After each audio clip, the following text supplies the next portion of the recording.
Mesdames, Messieurs, bonjour. Bienvenue aux unes de la presse de ce jour, mardi 16 décembre 2025. Nous démarrons par décryptage info, harmonisation des politiques économiques, le FAGAS et le Parlement africain en synergie d'action, marché financier régional. En octobre 2025, les États de l'UEMOA lèvent 1254 milliards de francs CFA. Dabarou Gamia, à travers son ONG FEGEB, Dr Jamila Kissira Falade efface les stupéfiants de la tête des jeunes. Parakou, Kouane Kalale, les maires Zime Chabi, Kouane Souno et Tigani, officiers de l'ordre national. Lancement du projet Voix de filles, Voix de paix, l'association Barika pour renforcer le leadership des filles. Élections législatives et communales, la Sénat réceptionne les isoloirs de postes de vote du Borgou à Libori. Quotidien L'Observateur. Marche contre toute tentative de déstabilisation du Bénin. L'honorable Augustin Avranvois-Blas, porte-voix d'Avrancourt pour la paix et la continuité républicaine. La commune se dresse pour la démocratie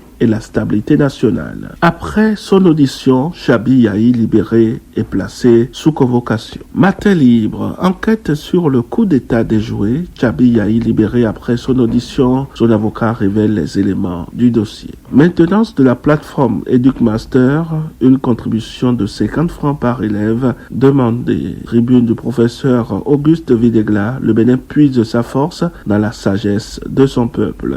L'emblème du jour, tournée nationale de la haute direction politique, l'UPE, le renouveau mobilise l'UEME pour la victoire. Tentative de coup d'état au Bénin, l'enquête s'intensifie, les interpellations se multiplient. Les 4 vérités présentées à la criette après son interpellation dimanche, Chabi Yahi libéré et placé sous convocation pour le 18 décembre. Promotion de l'éducation dans le Koufo, François Godot concrétise une promesse faite au CG2 Dogbo. Quotidien Le Meilleur. Pour ses bons et loyaux services rendus à la nation, le maire Inoussa Chabi Zime, élevé au grade d'officier de l'ordre national du Bénin, affaire coup d'état déjoué, une trentaine de présumés mutins présentés hier au procureur spécial de la Criette. Le potentiel pour boucler ces unes de la presse, infrastructure éducative dans le Koufo, ce G2 Dogbo, le philanthrope François Godot change le cadre scolaire, des modules rénovés et 64 tables bancs offerts pour sortir le collège